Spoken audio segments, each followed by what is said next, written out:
Time for overtime. Now that's a tourist attraction. In the world of sports, it's all about the playmakers in today's headlines, from locals to the pros. Toughest son of a gun you ever met, man. That Texas gunslinger ain't gonna let nothing get in the way. With interviews from local standouts and sports all-stars across the country that will have you talking. Hear from coaches to players, sports analysts, and broadcasters who are a part of the action every day.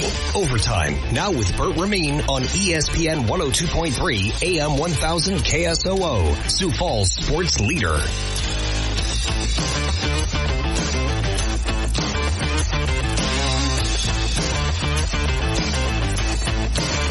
Welcome into the Friday edition of Overtime. It's not the beautifulest day in the 605, but it's beautiful to me because March Madness off and running, and we got the goods delivered already. Couple double-digit seeds. In fact, 3 already moving on to the next round, including Oakland and Jack Golke, the story of the night, story of the day. 10 3-pointers for the Wisconsin native that sends the Golden Grizzlies on to the next round with a big-time upset over a blue blood, perhaps the bluest of blue bloods in the Kentucky Wildcats. Now moving forward into the show log, headlines and highlights, NCAA Tournament recap and preview. Is this the end of the one-and-done era, or is it already over? Coach Cal taking a tremendous amount of heat, and that is the topic du jour today as we crank it up with the college basketball talk. Has the NIL era superseded and ended the one-and-done era? For a while, that was the biggest gripe of college basketball fans.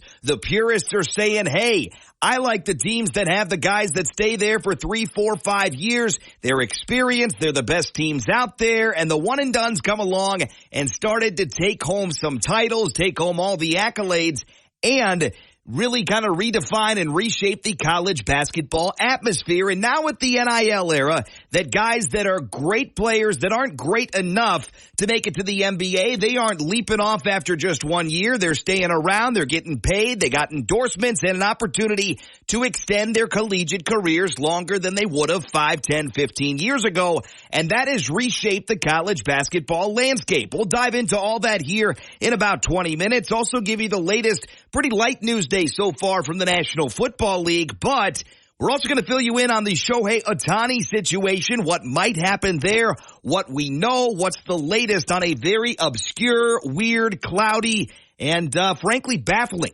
situation right now out of Major League Baseball. And the brightest young star in the game arrives on a 10-year, $700 million contract with the Dodgers, and now this season, I don't want to call it in jeopardy, too early to say that, but we are going to wait and see on a lot of topics here, whether it comes to suspension, discipline, whatever, because there's a lot to investigate here with Shohei Ohtani, his best friend and interpreter that reportedly had some gambling debt that Shohei reportedly had paid off. Then it was reportedly a theft, and we'll wait and see and get you the latest updates here towards the middle portion of hour number 1, and then an opportunity to win big with the Friday parlay over the weekend. That'll get posted up at the end of hour number 1 today, right around 11:45, 11:50. We'll sprinkle in some March Madness on that with you as well, and dot the map across the NBA and elsewhere with the Friday parlay that's always brought to you by Possibilities and High-End Glass and Tobacco. Noon on a Friday, you know it, and you know it well. It's the High Noon Showdown, always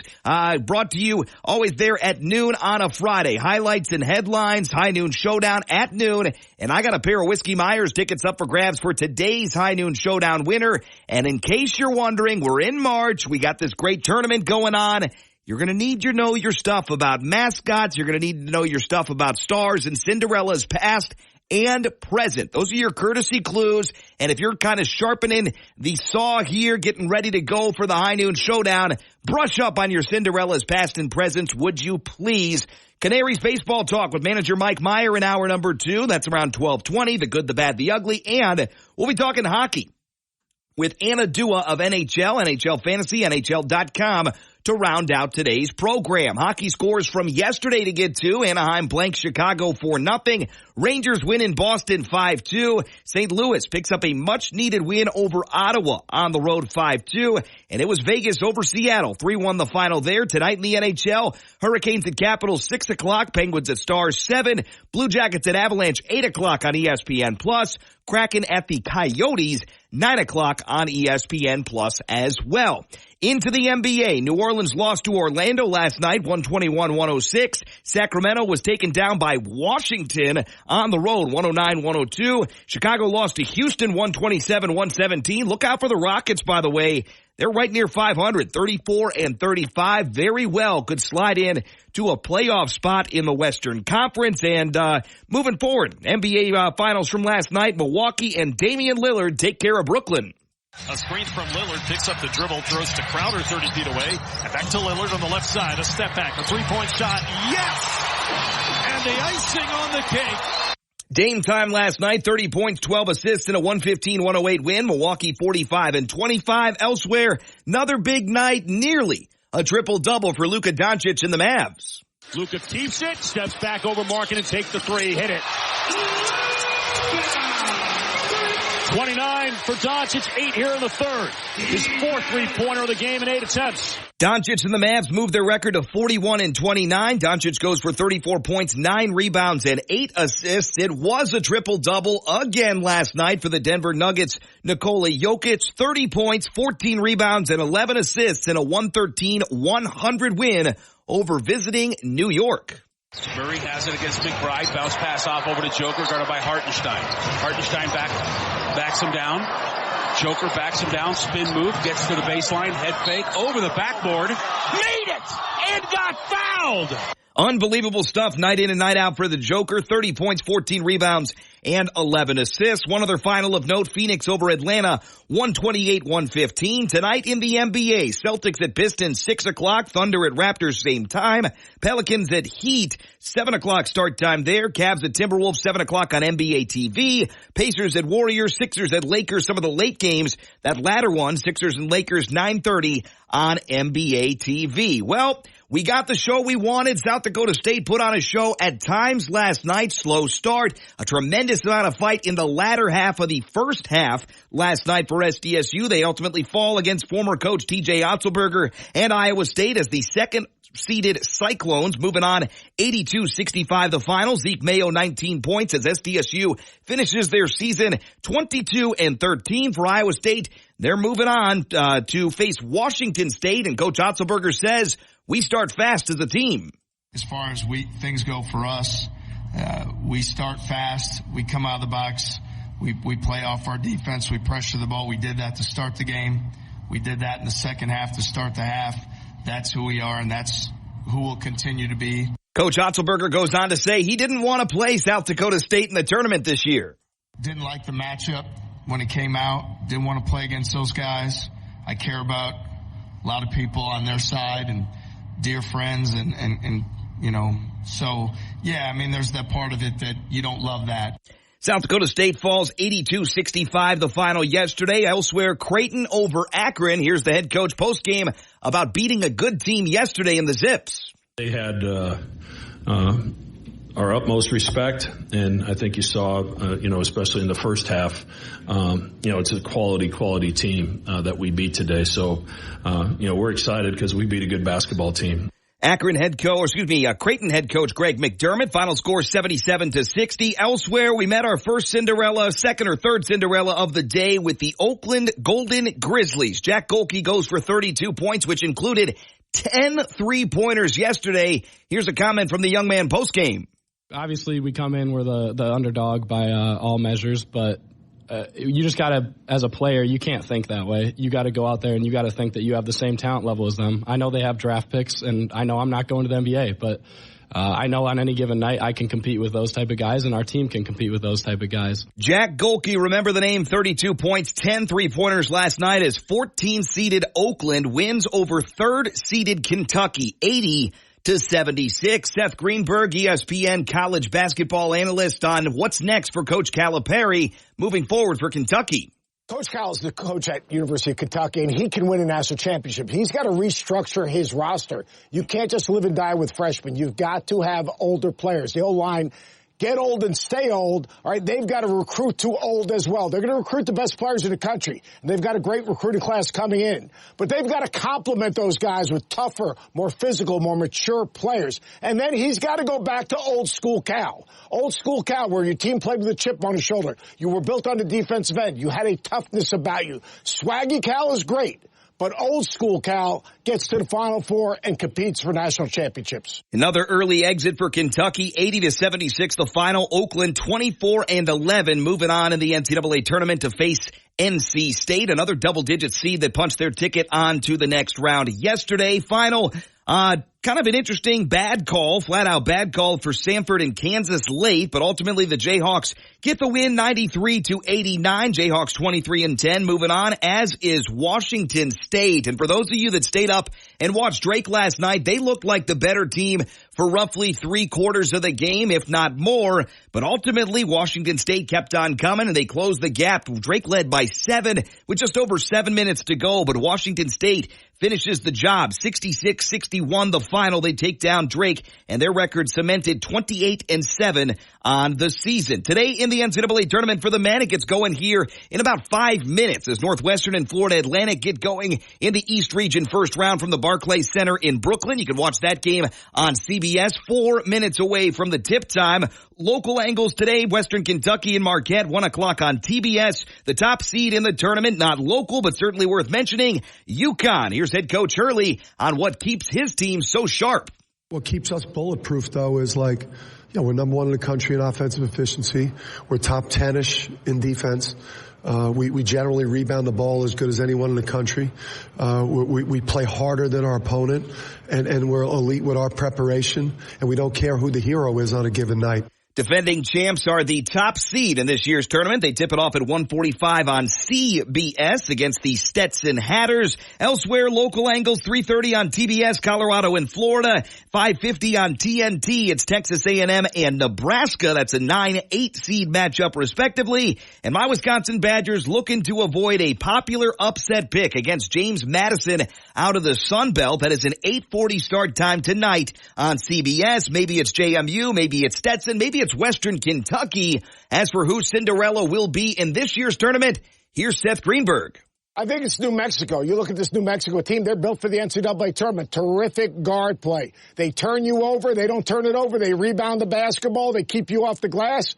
Donovan Dent is a big point guard that can make plays. You got Eddie House, Jalen House, the guard who's a tough defender. To me, you got little Mashburn who can really score it. This is a team that can make a deep run, coached by Richard Pitino, not Rick Pitino. New Mexico can get to the Sweet 16. By the way, as far as perfect brackets goes, if you think you have a perfect one, congratulations, because there are not a lot left. 0.00038% of brackets remain perfect after just one day. And one big-name person has a perfect bracket right now. That is Atlanta Falcons' now second-year running back, Bijan Robinson. They posted his bracket up before the tournament. He nailed every pick yesterday, and he's one of those very few perfect brackets remaining. He's got some more upset picks on his bracket today, including Grand Canyon with a stunner and James Madison. You can follow along, but Bijan Robinson, second-year running back from Texas, now with the Atlanta Falcons, is one of just a few perfect brackets remaining out there. Women's basketball, Arizona over Auburn yesterday, 69-59. They move on to face 6th seed Syracuse, and it was Holy Cross dominating UT Martin. Holy Cross moving on to face Caitlin Clark and the Iowa Hawkeyes. Today in the NCAA women's tournament, it's already underway. You got Michigan State and North Carolina doing battle right now. Portland and Kansas State, 3:30 on ESPN News. Drake and Colorado, 6 o'clock on ESPN News as well. Iowa State tonight at 6:30, ESPN2. They face off with Maryland. And 11 seed Texas A&M, 6 seed Nebraska, 9:30 on ESPNU. Very limited NFL news today, but the Miami Dolphins reportedly flirting and visiting with a big-name veteran wide receiver of the past and of the present. Here's Dolphins reporter Marcel Louis-Jacques on who it is and what the latest is with the Dolphins and a wide receiver. Source tells me Odell Beckham Jr. visited the team today. They need that third receiver. They did re-sign Braxton Berrios and River Craycraft, but the number 3 receiver, the third leading receiver last year, had, I think it was 320 yards. Behind obviously, Hill and Waddle, there's a lot of targets being funneled there, but you need that third option, as they saw late in the season when Hill was hurt, when Waddle was hurt, that offense stalled out. So you need somebody who's going to be able to keep the ship afloat. OBJ, he's not the same Odell Beckham Jr. from 2014, 15, whatever. He is still good enough to rack up 500 receiving yards in an offense that didn't throw a whole lot. there in Baltimore. I think he would be a good addition. They're hoping to get a deal done. Nothing in writing, nothing signed today, but keep your eye out for that this weekend or next week. That would be a pretty sweet place to end your career. No income tax. Tua Tagovailoa, pass-heavy offense with certainly a lot of star power in the running backfield as well. Miami's offense could get a little bit of a boost from Odell Beckham Jr., and he could slide very nicely into that number 3, number 4 wide receiver role because he ain't a number 1 anymore, and he's really not a wide receiver 2 anymore either. He could slide very nicely into that unit and provide some veteran leadership. Tyreek Hill, Jalen Waddle, and of course others on that offense. Odell Beckham Jr. to the Dolphins feels like a pretty good fit at this stage of NFL free agency. Now quickly here as we move forward into your Reliabank headlines of the day, latest rumor mill. Joe Ortiz, who's the new general manager out with the LA Chargers, says that teams are, quote, gauging my interest in trading the number 5 pick. We don't know if the New England Patriots are sellers at number 3. We do know that the open for business sign is on at number 4 for the Arizona Cardinals. And reportedly, teams have been calling number 5. That is the LA Chargers, a team that doesn't necessarily have a position of glaring need that they have to fill in the top 5. Both the Chargers and the Cardinals could be very popular picks to trade down, and the most popular team that is rumored to be trading up is the Minnesota Vikings, 2 first-rounders this year. We'll see what they have to give up in addition to that to move into the top 5, but they got a couple landing spots, Arizona at 4, and now potentially the Chargers at number 5 as well.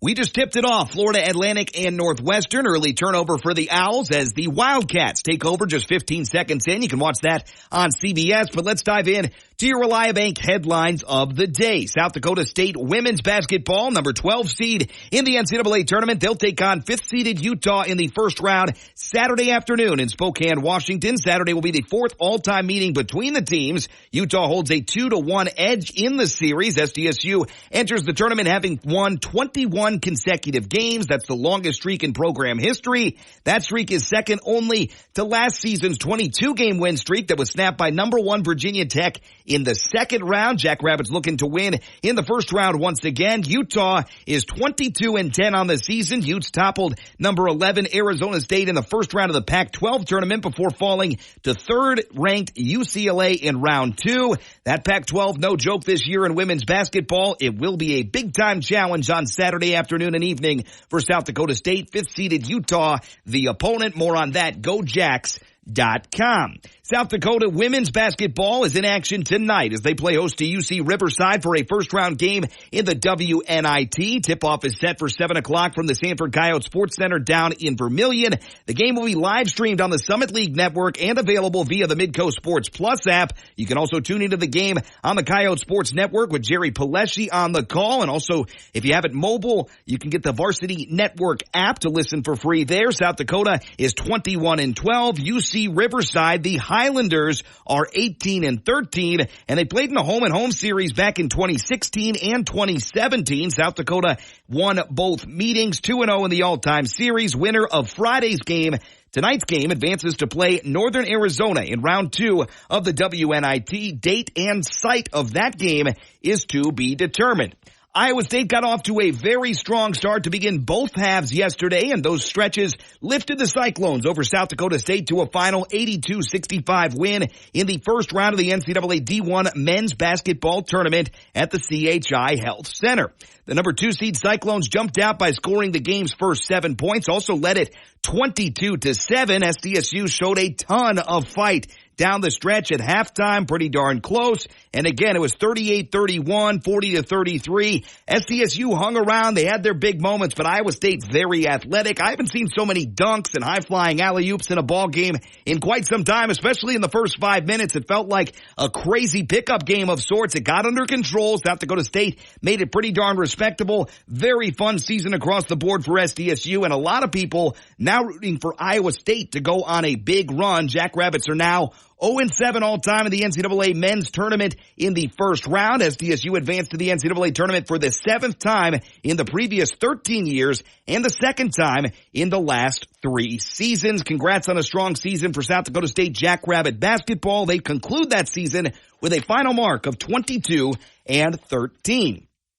Rivalry matchup yesterday on the softball diamond for SDSU and USD. 2 different Jackrabbits had 4 hit days, while starting pitchers Tori Kanishi and Shannon Lacey produced exceptional outings to carry South Dakota State to a pair of victories over South Dakota yesterday. SDSU won each game in the doubleheader by finals of 8-0 and 7-0. For game 1, it was nearly a perfect day again for Tori Kanishi in the circle. The Jackrabbit starter returned to action after over a week off from competition with an incredible performance. She recorded another strikeout to begin the 6th inning, but again struck out 7 of the first 15 batters she faced in the contest. SDSU's senior pitcher got a flyout and a strikeout to end the 6th, and in the 7th, got the Yotes to hit into 2 flyouts as well as an infield pop-up to close the game out. Kanishi ended game 1 by throwing a complete game no-hitter, struck out 9 batters and walked just 1 in that contest. And it was a similar tale in game number 2 as the Jackrabbits defeated the Yotes 7-0.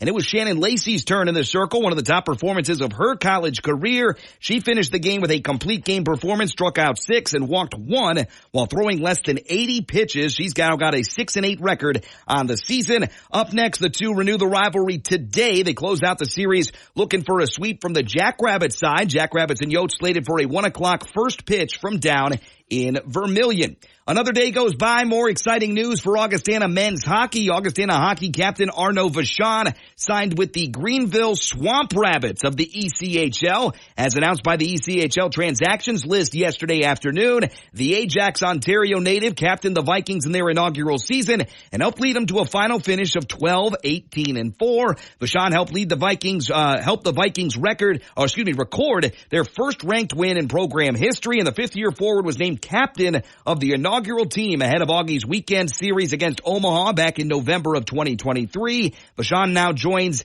the Greenville Swamp Rabbits. Great mascot there from the ECHL. Congratulations. More on that transaction and news at GoAugie.com. Those are your Reliabank headlines of the day for hour number 1. We are underway. Low-scoring game so far between Florida Atlantic, Cinderella of the past, and Northwestern. All their fans are hoping that they can be a Cinderella of the future. They've had a tough tournament history. Have the Northwestern Wildcats right now. Florida Atlantic 4, Northwestern 1. Just over 3 minutes into the contest on CBS. Back with more NCAA Tournament talk next on Overtime.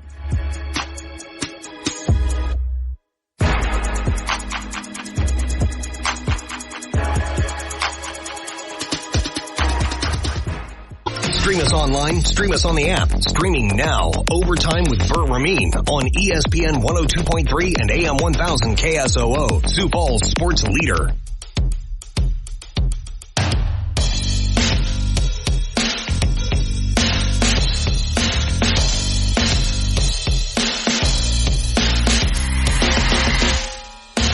Right back with you on this Friday, March 22nd edition of Overtime. As we know in the sports world, there are 2 sides of every story, and we're going to dive into this Oakland side first, and then we'll talk Kentucky and what it says about the current state of college basketball in just a second. But first things first, don't try to fit Jack Golke and the Oakland Golden Grizzlies for a glass slipper. They don't want it. After taking down third-seeded Kentucky 80-76, thanks in large part to 10 three-pointers from the Wisconsin native, Golke spurned the cliche title bestowed on lower seeds who upset the tournament's top-tier teams. Obviously, we come in, we're the underdog by all measures, but as a player, you can't think that way. You got to go out there and think you have the same talent level as them. I know they have draft picks, and I know I'm not going to the NBA, but I know on any given night that I can compete with those guys, and our team can. That's why I say we're not a Cinderella, because when we play our A game, we can be the best team on the floor. Last night they were, leading Kentucky for nearly 28 minutes of the contest, and Golke, who spent the first 5 seasons of his career, including a redshirt year at Division II Hillsdale College, was arguably the best player on the hardwood last night, lighting up the scoreboard for a career-high 32, 10 of 20 performance from beyond the arc, 23s taken, 10 threes made. That's how you don't make your coach mad, is if you take 20 threes, you got to make at least 50% of them, I think. 10 of 20, 32 points for Golke, Wisconsin native. Fun fact, by the way, he's from the same city, Pewaukee, Wisconsin, as the Watt brothers, JJ, TJ, and Derek. So obviously something in the water cooking there for Jack Golke. 10 3-pointers to send Oakland on to the next round. And I have NC State as one of my Cinderellas, and I hope Oakland, who doesn't want to be a Cinderella, I hope they can bow out to the Wolfpack, because I've got NC State, I think, in my Elite 8 as I look at it right now. By the way, your boy Bert, mixed bag yesterday. I'm in the hunt right now with some of the bracket contests out there. I got 11 out of 16. I started out, I think, 8 for 8. Was feeling pretty darn good, but didn't have a good night last night across the board. Drake let me down, as did South Carolina, Kentucky, a few others as well. But again, you got to just keep the Final Four, Elite 8 alive and looking well right now. 8 of 8 still alive in the Elite 8. Now the other side of that story, a lot of heat coming for John Calipari today. Sitting at the dais of his hometown arena, Kentucky men's basketball coach John Calipari was something close to shell-shocked after his Wildcats' improbable loss to 14th-seeded Oakland last night. Now 1-4 in his past 5 NCAA tournament games, matching the program's worst 5-game span in the tournament, Calipari considered what Thursday night's loss could mean for his approach to constructing the team's roster. I've done this with young teams my whole career, and it's going to be hard for me to change that because we've helped so many young people and their families that I don't see myself saying, okay, we're not going to recruit freshmen. Of Kentucky's 15 rostered players, 8 of them were freshmen and 3 were sophomores. Oakland, meanwhile, had 1 freshman and a pair of redshirt freshmen. They got that traditional kind of roster that we saw in the 80s, the 90s, the 2000s, before we saw the advent of the one and done. Now, in my personal opinion, I think we're done with the one and done era. You can certainly get guys in there and give them an opportunity to go pro, but the days of identifying your program as a one and done, get you to the NBA, thank you so much for your quick semester or two here on campus, let's go win a national title, I think those days are gone. And the reason being is not so much that those players aren't still really good, they are. But the maturity, the experience, and everything that goes with it in March Madness is now taken a little bit back to the days that we saw the Wisconsins, the Michigan States, the really experienced teams going on these deep runs in NCAA's March Madness. And now due to the NIL, due to the ability of players to capitalize and stay longer, make some money while they're in college, make it worth their while, especially for this multitude of guys that play college basketball that aren't even going to get an NBA shot, or what NBA shot they get is going to be an undrafted guy or go play overseas for a while. These guys aren't as in a big of a rush anymore and might not be in a rush at all to leave college basketball because they've got it pretty good these days. They're starting to make a little bit of money. They've got some ability to transfer and find their preferred spot. And if they don't like where they are, they can move somewhere else the next year, use the eligibility however you want to. And I think it's a good thing for basketball. I'm certainly on board with some further regulations on the entirety. Football in particular right now, I think the transfer portal, the NIL stuff is still crazy out of control. I think it's a good thing on the whole, but it's out of control. We need some regulation. And for college basketball, I think it has started to see a little bit of a seismic shift here based on the fact that in the past we had seen Duke, we had seen UNC, we had seen Kentucky, and a slew of other programs associated with the one and dones, or maybe just the youngsters, 1 or 2 years max, going on these deep runs, winning national championships. And now that you get these star players out there that might not be elite NBA picks, like a Max Asmus at Texas, a slew of other guys out there, and this Golke kid is obviously a March Cinderella. He's not going to the NBA. But the guys that capitalize on their NIL, they're able to transfer around and find the program that makes the most sense for them year to year or 2 years to 2 years, whatever it might be. We're seeing a lot more experienced teams now at the NCAA level, and I'm going to be honest with you, I don't think we see these super young teams make these deep runs, at least until something changes again as a seismic shift in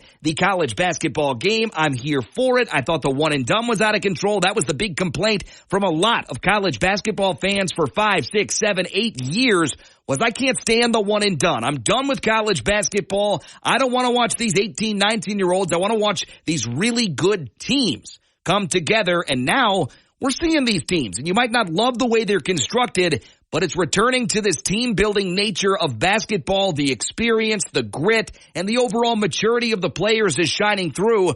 Oakland was the more mature, the more experienced team last night, and certainly got hot at the right time. Kentucky, I'm not too worried. I really am not too worried about their program. because it is what it is. But I will speak to Coach Cal here, phenomenal basketball coach. And when he says in a quote, I'm not going to recruit freshmen, or we're not going to not recruit freshmen, you don't have to not recruit freshmen. But you do have to change your mentality, change your way of doing things just a little bit, adapt with the times, because it's a different time now than it was 3, 4, 5 years ago. Coach Cal did the best job out there, arguably, in that one-and-done era. It's over now. Let's move on. You can still recruit top-tier talent, top-tier freshmen, mix them into your roster, but certainly don't take transfers for granted. These guys that want to come play, they want to come shine and be the next great player at Kentucky. It doesn't have to be a freshman. It can be a sophomore, junior, senior. Experience is good, and it is changing the sport of basketball once again. That's the latest there, and again, we've got a lot going on today in the NCAA Tournament. We are off and running on the women's side. North Carolina up on Michigan State at halftime, 35-27, and Ohio State, a little bit of a test early, but they lead Maine by 10 with 7 minutes to go in the first half. Elsewhere, Northwestern and Florida Atlantic still pretty darn low scoring. They're at the under 12 timeout right now in the first half. Florida Atlantic 8, Northwestern 6 right now to begin the day. You can watch that on CBS immediately next in about 5 minutes. It's the toothpaste against the Bears, Colgate and Baylor, 11:40 on True TV. Back with more of Overtime next, right here on ESPN Sioux Falls.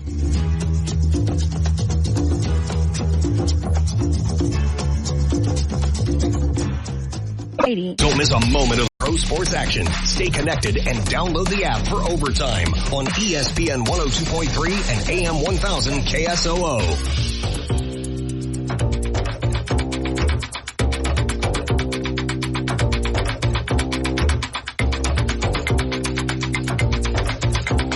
Right back with you midway through hour number 1 on the Friday edition of Overtime. Stay tuned. Coming up next, we'll get the Friday Parlay posted up live with you on Twitter at Possibilities and High End Glass, always the title sponsors of the Parlay. We'll test your wits with the NCAA Tournament. Might dip our toe in to the NBA and elsewhere. Friday Parlay posted up live next on the show, always brought to you by Possibilities and High-End Glass and Tobacco. It's a low-scoring barn burner to start out the day in the men's tournament. 8-8, the score under 10 minutes to go in the first half between Northwestern and Florida Atlantic. On the women's side, quick score update. North Carolina at the half, 8-point advantage over Michigan State, 35-27. And Ohio State jumping out to a 31-18 lead, 5 minutes to go in the first half in their respective contest against Maine. Now for the latest from the NFL, and we will talk about the tip of the iceberg, if you will, in Major League Baseball and the situation that continues to add complexity and confusion hour by hour with Shohei Ohtani, a gambling debt, his interpreter, a theft, whatever you want to call it. It is sure confusing what's going on right now with the highest paid player in Major League Baseball, the face of Major League Baseball, and the Dodgers' greatest hope for another World Series very, very soon. Latest from the NFL first, the LA Chargers have agreed to a 1-year deal with former Tennessee Titans cornerback Christian Fulton. Fulton hoped to set himself up for a big payday entering his 4th season in 2023, but those aspirations cut short by hamstring and groin injuries last year. He turns out a 1-year deal now with the LA Chargers, just 25 years old. Fulton, a second-round pick out of LSU back in 2020, and over 4 seasons has appeared in 42 games, 150 tackles, 1 sack, 4 interceptions, and 25 passes defended. The league owners will vote on whether to approve Houston Texans chairman and CEO Cal McNair as the franchise's new principal owner at the NFL owners meeting. A source confirmed to ESPN. NFL owners are expected to vote as of Tuesday morning of next week. Bob McNair, the Texans' former owner, passed away back in November of 2018. His wife Janice became the Texans' principal owner and is one of 10 women who are current principal owners. After his father's death, Cal took over the Texans' daily football procedures and has represented the team at owners meetings in place of Janice. And now the Cal McNair, CEO, looking to become the next principal owner of that franchise. The Detroit Lions have a very bad situation on their hands with cornerback Cameron Sutton, And now they've cut bait with the veteran cornerback, releasing him yesterday as Sutton remains wanted by police in Florida because of his alleged involvement in a domestic violence case. Sutton is facing a charge of domestic battery by strangulation. That is a third-degree felony, punishable by up to 5 years in prison. Phil Martello, who is a spokesperson for the Hillsborough County Sheriff's Office, told ESPN on Thursday that authorities have continued to try to contact Sutton's attorney to no avail. 29-year-old Sutton joined the Lions as an unrestricted free agent last summer after 6 seasons with the Steelers. In some trouble right now, and again, still wanted by police in Florida as of this morning. Now on to Major League Baseball. Get to Shohei in a moment, but the New York Mets and DH J.D. Martinez have agreed on a 1-year, $12 million deal. That was confirmed yesterday. The deal is pending a physical, and Martinez gives the Mets lineup a proven power source behind slugger Pete Alonso 1 week before opening day, and he'll have to do it at a steep discount. New York will pay Martinez just $4.5 million this year. According to the source, he'll then receive $1.5 million deferred per year from 2034 through 2038. J.D. Martinez and the New York Mets inking a deal. Anyone who knows exactly what's going on or says they know exactly what's going on with Shohei Ohtani, his interpreter, Major League Baseball, gambling addiction, debt, whatever you want to call it, is absolutely lying, because this situation is very much in flux right now, very cloudy. And we don't have a ton of details, but here is the latest as of this morning at ESPN.com. Every minute it feels like they're updating the situation, but here's the latest as of this morning. Representatives of the Dodgers superstar Shohei Ohtani have contacted law enforcement now and asked them to investigate a, quote, massive theft of money from the player, a source with direct knowledge told ESPN yesterday. The source declined to say which agency had been contacted. A Major League Baseball source told ESPN on Thursday that the league has not been contacted by federal authorities. The source said Major League Baseball's next step would be to gather facts, which could take time in light of the ongoing federal investigation. The fact that there hasn't been an official Major League Baseball investigation into this yet is baffling to me. They need to get the wheels turning on this on Wednesday. For retrospect reference here, lawyers for the Dodgers pitcher and designated hitter said that he had been a victim of a massive theft after reporters asked an Ohtani spokesman questions about why $4.5 million in wire transfers had been sent from Ohtani's bank account to a bookmaking operation. The theft allegation came after his spokesman initially told ESPN that the slugger had transferred the funds to cover the gambling debts of Ohtani's former interpreter and friend, Ippei Mizuhara. Mizuhara on Tuesday night told ESPN, and this is where this is getting fishy, Mizuhara told ESPN on Tuesday night that the same and laid out the story in great detail, including saying that Ohtani had sat with him and the two transferred the money in $500,000 increments in several different settings. But as ESPN prepared to publish a story on Wednesday, the spokesman disavowed Mitsuhara's account. In a subsequent interview with the interpreter, he told ESPN that he had not been truthful, that Ohtani had no knowledge of his gambling activities, debts, or efforts to repay him. And on Thursday, a source close to Ohtani gave an explanation for the changing storylines as Ohtani's handlers tried to determine what had happened. They initially relied solely on Mitsuhara, who continued to translate for Ohtani. More on this minute by minute, hour by hour, available at ESPN.com. But it is not a good situation for the broader sports world. It's not a good situation for Major League Baseball, the Dodgers, or Ohtani, who is one of, maybe not the only face of Major League Baseball, maybe not the biggest depending upon your fandom, but he's one of the biggest fish in the sea of Major League Baseball. And Ohtani right now to be wrapped up with this allegedly in one way or another remains to be seen, but it's ugly. And I have something to say here in regards to gambling and pro sports athletes, and we'll leave it at that. I would love your take, by the way, if you'd like to weigh in on gambling and pro sports. 605-362-3776. We've seen issues. We had the college baseball issue with Alabama's coach last year. We've seen issues in the National Football League where players had been suspended or completely and totally exiled by the league for betting on sports or betting on the game of football itself. There's been different scenarios, different alleged activity, and everything in between. And I would love to get your take on this because my opinion on this might not be popular. But sports gambling has kind of injected itself into sports. ESPN obviously has got ESPN Bet going. We've seen this sponsored by DraftKings, this sponsored by FanDuel, whatever. It's a changing part of our landscape as sports fans. But my opinion on this for professional athletes, and this might be controversial here, why not just say as a professional athlete, you can't bet on sports at all of any kind? Because my point is this. When you begin betting, and I'm not saying that all that Shohei Ohtani is tied into betting, by the way, that activity and the alleged nature of everything, I'm not even going to comment on that.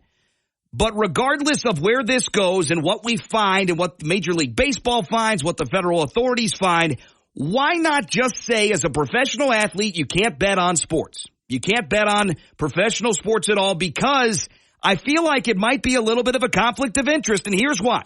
If you're a Major League Baseball player, and let's say you're in LA, you're going to rub elbows with different sports stars out there. NFL players, NBA players, big names in college sports, whatever it might be, sports players in Major League Baseball, they're going to have some run-in with other players. They're going to be friends with people. They're going to know people. They're going to have agents in common. They're going to have sponsors in common. They're going to have friends in common. And I understand that Major League Baseball is saying, hey, none of these bets were on Major League Baseball. We're good. Are you really?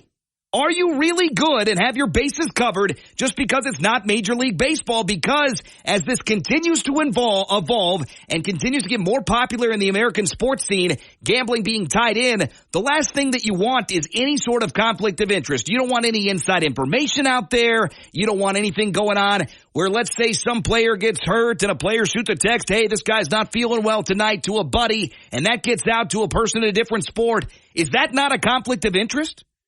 The fact that somebody might know something because of a friend that they have, and I know that happens casually in public, but for it to be tied to pro sports athletes, I don't know why we allow sports betting at all for a professional sports athlete. That might be harsh, that might be out there, but certainly up for debate. But that is just my food for thought today. I don't think we need to go ahead and say that and do that immediately, but it's worth food for thought moving forward because of the landscape we're currently in. I do have a caller on the line that may or may not want to weigh into this. 605-362-3776. You're on with Overtime. What's your name? Charge of Josh, man. You're speaking from the pulpit, brother. Insider trading? Hello? Yeah, it seems that way because we've seen, and I'm not getting into politics, but we've seen things about Congress and people having inside knowledge about corporations and publicly traded companies and whatever. This feels kind of similar to that. You're not in the same sport, but you rub elbows with agents. You rub elbows with friends and people that have common interests, and this feels like it could be a conflict of interest, does it not? But, brother, we got to think about integrity of the sport. Yes. Right? We're losing the integrity of the sport. The Shohei Ohtani thing, let's let it play out. We don't know. Just let it play out.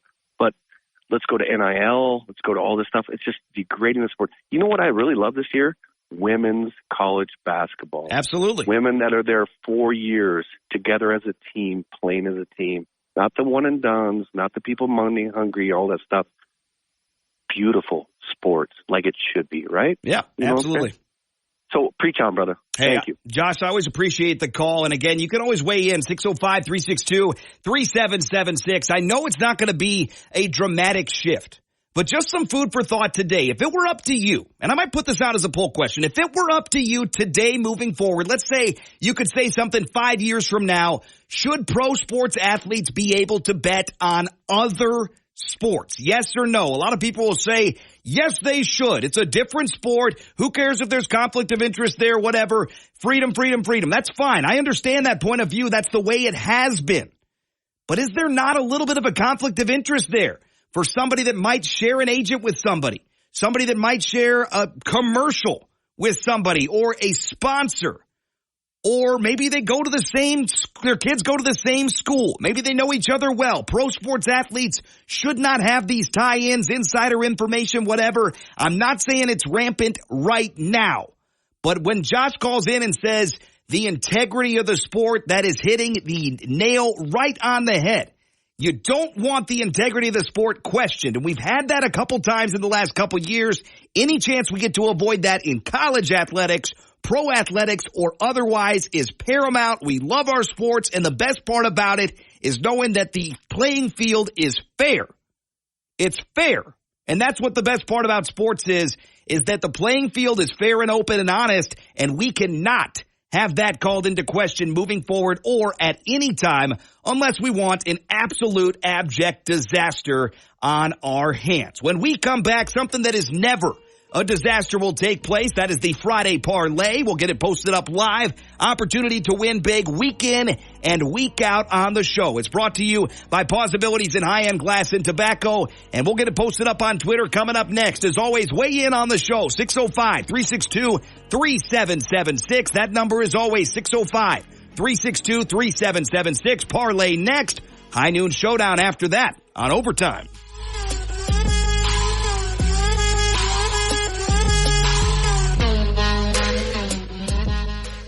It's so convenient. Sports on the go. Download the free app now.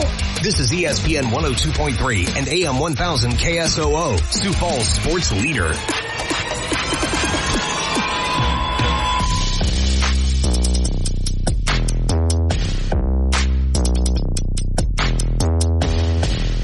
Right back with you on this Friday edition of Overtime. By the way, I did get that poll question up on Twitter. Feel free to weigh in if you'd like to.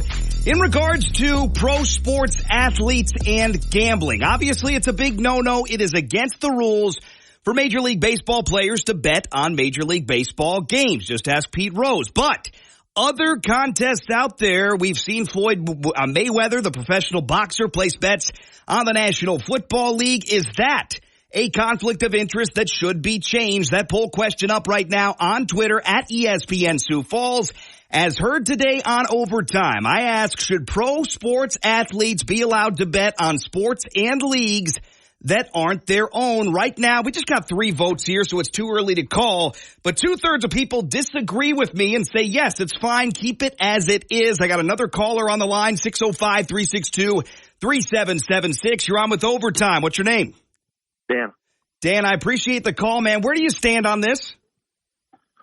I hear what you're saying, but my question would be, where do you draw the line then? Do you go as far as the reporters, the trainers, administration? All of these people would have inside information. So, like I said, in your own sport, obviously you know, but how far down the line do you go? Hey, that's a really good point, and that just kind of stabs me in the back on my point. I appreciate that, because that is a good point that I didn't even think about, man, because you're right. When it comes to reporters, when it comes to people in the arena, when people see things happen or see somebody with a brace on their foot or see somebody that doesn't look healthy, maybe they got the sniffles, maybe they look off in warm-ups, that's inside information too, isn't it? So that's a really good point. I appreciate the commentary there. So for you right now, is it okay as it is, or does it need some tinkering? I think it's okay as it is, as long as you're outside of your own sport.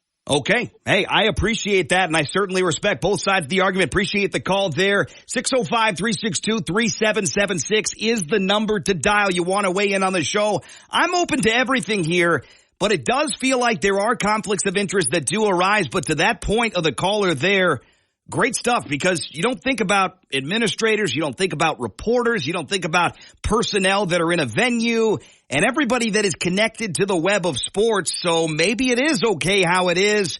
But with this Ohtani situation, it feels pretty bad. Not that he is directly linked to anything yet, alleged activity, whatever. We're going to wait to see how that comes out. But 605-362-3776 is always the number to call to go ahead and hop on the show. Appreciate the callers as always. Friday Parlay getting posted up here in a minute. I got a little bit behind on the parlay, so I will get it posted up immediately after we go to break. But here are your bets for the parlay over the weekend.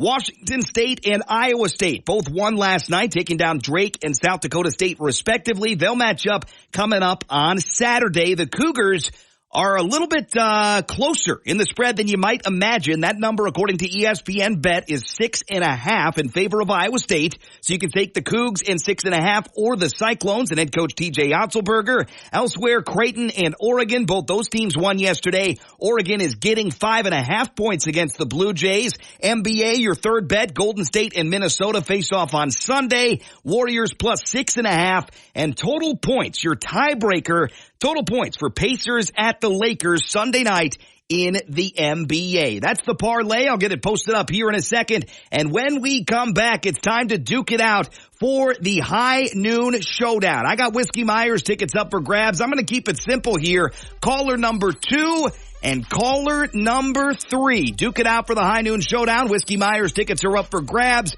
Give me just a second. I'm posting up this Friday parlay, but dial us right now. Caller 2, caller 3, 605-362-3776. You want in, you want to duke it out on what could be a snowy and gross weekend. You want to come out of the week on top? Do it now. 605-362-3776 is the number to call. 605-362-3776. Caller 2, caller 3, duking it out next on the High Noon Showdown.